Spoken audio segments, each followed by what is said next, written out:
नमस्कार दोस्तों, आप सभी लोगों को एचपी पाठशाला पर स्वागत है। आज हम कृषि समसामयिक की सीरीज के अंतर्गत कुछ महत्वपूर्ण खबरें जैसे कि भारत में कच्चे रेशम के उत्पादन में हमें वृद्धि देखने को मिली, लाइकेन तथा उसके पारिस्थितिकी महत्व पर एवं पौधों की पत्तियों द्वारा हवा में मौजूद जो माइक्रो प्लास्टिक है इसका अवशोषण किया जा रहा है तथा फसल कटाई को लेकर के जो उत्सव मनाए जा रहे हैं, ऐसी कुछ महत्वपूर्ण खबरों पर बात करते हैं। तो आइए एक एक चीज़ों पर बात कर लेते हैं कि इसमें क्या कौन कौन सी ज़रूरी चीज़ें जो आपके एग्जाम के लिहाज से महत्वपूर्ण हो सकती हैं।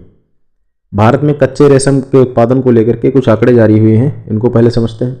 भारत में कच्चा रेशम उत्पादन 2017-18 के करीब 31.9 हज़ार मीट्रिक टन से बढ़कर के 2023-24 में 38.9 हज़ार मीट्रिक टन हो गया। तो आपके लिए इम्पोर्टेंट क्या है कि यह खबर चर्चा में क्यों रही।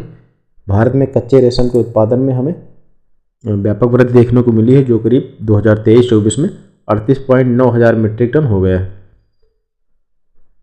वहीं वस्त्र मंत्रालय के अनुसार, ये दोस्तों मंत्रालय है, वस्त्र मंत्रालय के अनुसार भारत ने दुनिया के दूसरे सबसे बड़े रेशम उत्पादक और सबसे बड़े उपभोक्ता के रूप में अपनी स्थिति मजबूत कर ली। तो अगर आपसे पूछा जाता है कि रेशम उत्पादन में भारत का कौन सा स्थान है, तो दूसरा स्थान है।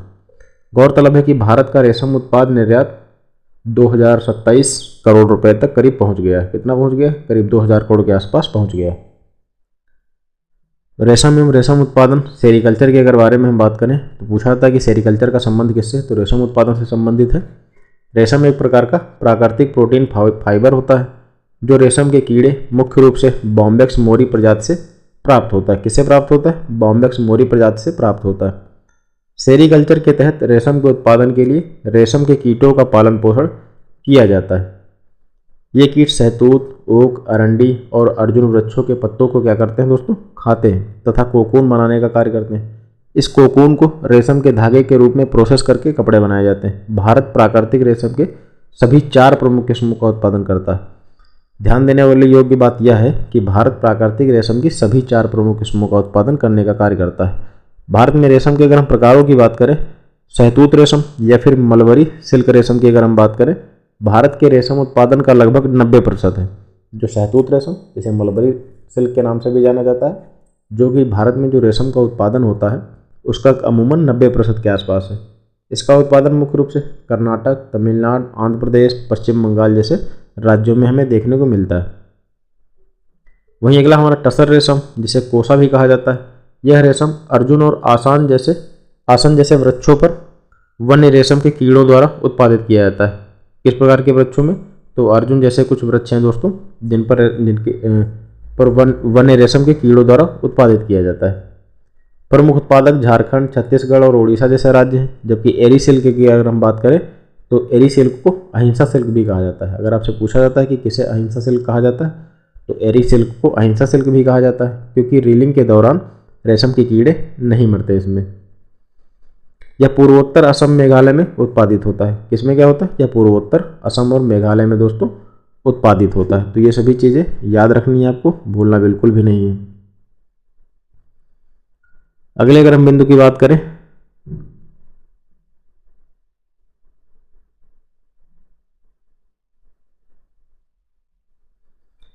ये दोस्तों काफ़ी इंपॉर्टेंट बिंदु है, इसको याद रखना है। एरी सिल्क की अगर बात करें, इसे अहिंसा सिल्क भी कहा जाता है और इसको रीलिंग के दौरान जब रीलिंग की क्रिया होती है इसमें, तो रेशम के कीड़े इसमें नहीं मरते हैं।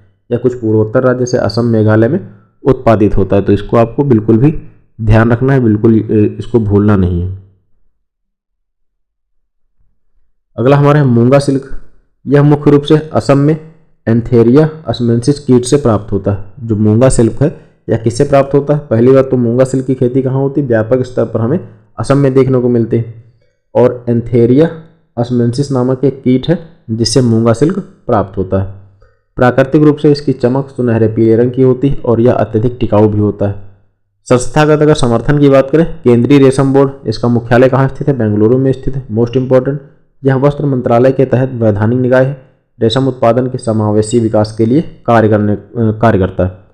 Silk mark organisation of India, SMOI, यह असली रेशम की पहचान को प्रमाणित करता है। इंपॉर्टेंट है, ये पूछा जा सकता है कि इसका संबंध असली रेशम की पहचान को प्रमाणित करने से है, तो SMOI इसको याद रखना है। Silk mark organisation of India क्या करता है, असली रेशम की पहचान करने का कार्य करता है, उसको प्रमाणित करने का कार्य करता है। वहीं जो केंद्रीय रेशम बोर्ड है, इसका मुख्यालय कहाँ स्थित है, बेंगलुरु में स्थित है। ये तो हमारी पहली खबर थी। इसमें मोस्ट इंपॉर्टेंट बिंदु दोस्तों यही है, आपको याद रखना है कि इसका कितने हजार मीट्रिक टन इसका उत्पादन हो गया है 2023-24 में 38.9, जो कि करीब हम कह सकते हैं पूरा 39,000 मीट्रिक टन के आसपास इसमें वृद्धि हमें देखने को मिली है उत्पादन में इसके। और वस्त्र मंत्रालय के अनुसार भारत ने दुनिया में दूसरे सबसे बड़े रेशम उत्पादक के रूप में अपनी स्थिति को बनाए रखा है। अब आगे बढ़ते अगली खबर की ओर।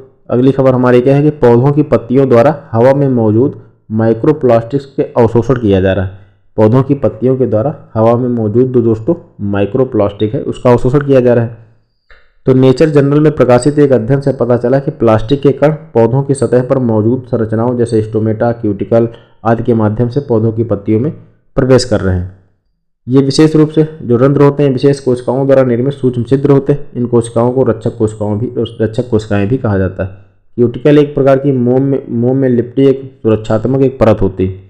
पौधों के ऊतकों में पॉलीथाइलिन, टेरेफ्थलेट, पेट और पॉलीस्टायरिन पीएच जैसे प्लास्टिक के कण पाए गए हैं। ये इंपॉर्टेंट है लाइन, इसको याद रखना है। तो जो पौधों के ऊतकों में पॉलीथाइलिन, जिसे पेट पॉलीथाइलिन टेरेफ्थलेट पेट के नाम से जाना जाता है, या फिर पॉलीस्टायरिन जिसे पीएच भी कहा जाता है, प्लास्टिक के कण पाए गए। पेट का उपयोग पेय पदार्थों की बोतलों और खाद्य कंटेनर्स में किया जाता है। ये इंपॉर्टेंट है। एग्रीकल्चर में जो AGTA का एग्जाम है उसमें एक टॉपिक दिया गया संरक्षण फल एवं सब्जियों का संरक्षण। उसके अंतर्गत ये पूछा जाता है कि पेट का उपयोग पेय पदार्थों की बोतलों और खाद्य कंटेनर्स में किया गया जाता है संरक्षित करने में। वहीं पीएच का उपयोग डिस्पोजल, कटलरी, कप आदि में इसका इस्तेमाल किया जाता है। माइक्रोप्लास्टिक के बारे में अगर हम बात करें, इसकी परिभाषा क्या है, तो 5 मिलीमीटर व्यास तक के प्लास्टिक कणों को माइक्रोप्लास्टिक कहा जाता है। जो 5 मिलीमीटर तक व्यास वाले जो प्लास्टिक के कण होते हैं उनको माइक्रोप्लास्टिक कहा जाता है। नैनो प्लास्टिक जो होते हैं 1000 नैनोमीटर से कम आकार के होते हैं। तो माइक्रोप्लास्टिक के कणों के आकार की बात करें 5 मिलीमीटर व्यास तक होते हैं, वहीं नैनो प्लास्टिक 1000 नैनोमीटर के कम से आकार के होते हैं। अगली हमारी खबर है लाइकेन को लेकर के। तो क्या कारण रहा कि यह खबर चर्चा में आई है दोस्तों, तो हाल ही में एक अध्ययन जारी हुआ है जिससे पता चलता है कि कुछ लाइकेन प्रजातियां मंगल ग्रह जैसी परिस्थितियों में भी जीवित तथा चयापचय रूप से सक्रिय रह सकती है। कुछ लाइकेन की ऐसी प्रजातियां हैं जो मंगल ग्रह जैसी परिस्थितियों में भी जीवित रह सकते हैं। अगर लाइकेन के बारे में बात की जाए, कौन कौन से जरूरी बिंदु जिन पर हमें अपनी नज़र डालनी चाहिए, जैसे कि लाइकेन एक कवक और शैवाल या फिर साइनोबैक्टीरियम जिसे फोटोबायोन्ट के बीच सहजीवी संबंध है। मोस्ट इंपॉर्टेंट लाइन यह पूछा जाता है कि लाइकेन किससे संबंधित है, तो कवक और शैवाल का सहजीवी संबंध होता है। और माइकोराइजा को लेकर के भी प्रश्न बनते हैं। यह सहजीवी संबंध में कवक आवास सुरक्षा प्रदान करता है तथा शैवाल प्रकाश संश्लेषण के माध्यम से भोजन प्रदान करता है। सहजीवी संबंध के अंतर्गत जो कवक आवास और सुरक्षा प्रदान करने का कार्य करता है, क्या है देख सकते हैं आप लोग, कवक प्लस शैवाल का जो ये सहजीवी संबंध है, तो कवक इसको क्या करता है, आवास प्रदान करने के साथ साथ सुरक्षा प्रदान करता है, और शैवाल जो होते हैं ये प्रकाश संश्लेषण के माध्यम से भोजन प्रदान करते हैं। लाइकेन भूमि की सतह के करीब 8% भाग पर फैले हुए हैं। पृथ्वी के कुछ सबसे चरम वातावरण जैसे अंटार्कटिका, उष्णकटिबंधीय मरुस्थल आदि जगहों पर भी लाइकेन पाए गए हैं। भारत में लाइकेन की अमूमन 2700 से अधिक प्रजातियां पाई जाती हैं। पश्चिमी घाट, पूर्वी घाट, पूर्वोत्तर भारत में इनकी संख्या सर्वाधिक मात्रा में देखने को मिलती है। भारत का पहला लाइकेन पार्क 2020 में उत्तराखंड के मुनस्यारी में स्थापित किया गया था। मोस्ट इंपॉर्टेंट है, भारत का पहला लाइकेन पार्क 2020 में स्थापित किया गया। कहाँ स्थापित किया गया, तो उत्तराखंड के मुनस्यारी में स्थापित किया गया। पारिस्थितिक महत्व, ये वायु प्रदूषण विशेषकर SO और भारी धातुओं के लिए जैव संकेतक के रूप में कार्य करते हैं। तो लाइकेन एक पर्यावरण प्रदूषण के संकेतक के रूप में भी कार्य करते हैं। लाइकेन पारिस्थितिकी अनुक्रमण में पहले कॉलोनाइजर होते हैं, विशेष रूप से चट्टानों, लावा आदि पर। इंपॉर्टेंट लाइन, लाइकेन पारिस्थितिकी अनुक्रमण में पहले कॉलोनाइजर होते हैं। ये सतह को तोड़कर मृदा निर्माण में भी सहायता करते हैं। फसल कटाई उत्सव को लेकर की खबर क्या है उस पर बात कर लेते हैं। भारत के अलग अलग हिस्सों में पारंपरिक फसल कटाई उत्सव मनाए जा रहे हैं। ये त्यौहार बसंत ऋतु के आगमन और अच्छी फसल के लिए धन्यवाद के रूप में मनाए जाते हैं। ये नए साल का पहला दिन भी होते हैं, जो नई शुरुआत का एक प्रतीक भी होता है। कुछ पारंपरिक फसल उत्सव की अगर हम बात करें, बैसाखी, जिसे बैसाखी पंजाब या रबी फसल की रबी फसल की कटाई शुरुआत का प्रतीक है। रबी फसल की कटाई की शुरुआत का प्रतीक कौन सा है? बैसाखी, जहाँ जो कहाँ मनाया जाता है? पंजाब में मनाया जाता है। इस दिन भांगड़ा और गिद्धा नृत्य भी किए जाते हैं।